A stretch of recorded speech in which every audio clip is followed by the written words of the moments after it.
আছে, ওরা হলো স্টুডেন্টের নামে কলঙ্ক। ওরা এখানে আন্দোলন করতে আসে না, ওরা আসছে এখানে মারামারি করতে, মজা করতে। এই স্টুডেন্টরা যারা পাস মার্ক উড়িতে পারে না, এটা হলো ওরা যারা 2 বছর পড়ালেখা করে নাই, 2 বছর পড়ালেখা না করে এখন এসে পাগলামি করতেছে অটো পাস চায়।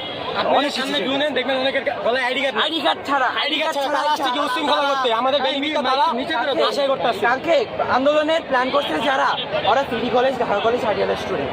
এখন বাইরের থেকে পোলা পায় না আসা, আইডি কার্ড ছাড়া পোলা পায় না আসা। ওরা বলতেছে পুলিশের গায়ে হাত দাও, পুলিশের ধাক্কা মারো, তাহলে চিল্লাচিল্লি করতেছে। এটা কি কোনো কথা? ওদের আইডি কার্ড কই?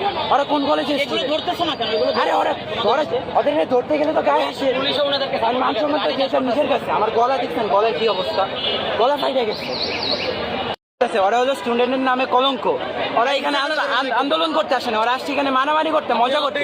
এই স্টুডেন্টরা যারা পাস মার্ক উড়িতে পারে না, এটা হলো ওরা যারা 2 বছর পড়ালেখা করে নাই, 2 বছর পড়ালেখা না করে এখন এসে পাগলামি করতেছে অটো পাস চায়। অনেক সামনে শুনেন দেখবেন অনেকের গলায় আইডি কার্ড ছাড়া আসছে কি উশৃঙ্খলা করতে আমাদের বেনিফিটটা তারা আশাই করতেছে। কালকে আন্দোলনের প্ল্যান করছে যারা, ওরা সিটি কলেজ, ঢাকা কলেজ, হাটিয়ালা স্টুডেন্ট। এখন বাইরের থেকে পোলা পায় না আসা, আইডি কার্ড ছাড়া পোলা পায় না আসা। ওরা বলতেছে পুলিশের গায়ে হাত দাও, পুলিশের ধাক্কা মারো, তাহলে চিল্লাচিল্লি করতেছে।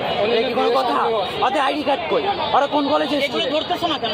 আরে ওরা ওদের ধরতে গেলে তো গায়ে আসে, মান সম্মান তো যেসব নিজের কাছে। আমার গলা দেখছেন, গলার কি অবস্থা, গলা ফাইটে গেছে।